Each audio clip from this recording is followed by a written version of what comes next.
গোটা আরব দিনে একই খেলা তারা শুরু করেছে।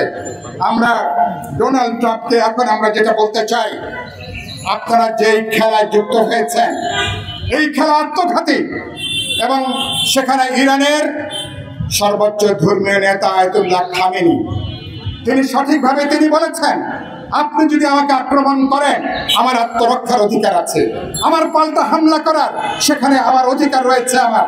সুতরাং খামেনি আজকে তিনি সেখানে মধ্যপ্রাচ্যে মার্কিন সাম্রাজ্যবাদী সামরিক স্থাপনগুলোকে টার্গেট করেছেন।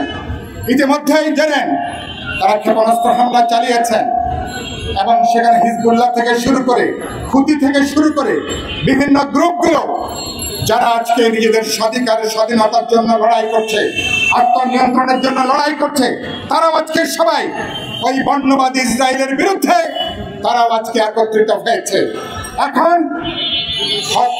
এখন কম্পন শুরু হয়েছে।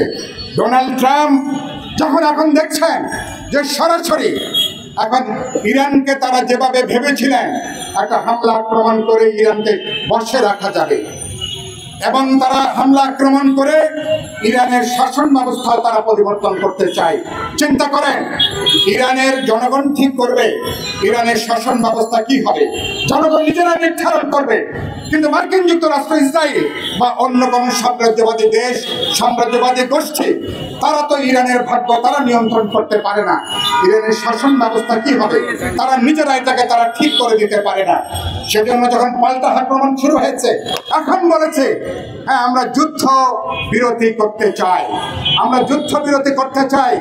ফলে এবং এই প্রতারক ভণ্ড এই ডোনাল্ড ট্রাম্প সারা দুনিয়াকে তছনছ করে দেবার সে একটা মরণ খেলায় এখন লিপ্ত হয়েছে।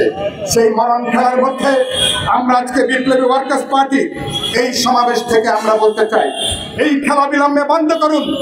গাজাতে আপনারা যে হত্যাকাণ্ড সংঘটিত করে যাচ্ছেন, যেটা গণহত্যা, এটা জনগোষ্ঠীকে মানচিত্র থেকে আপনারা বিলীন করে দেওয়ার তৎপরতায় যুক্ত হয়েছেন।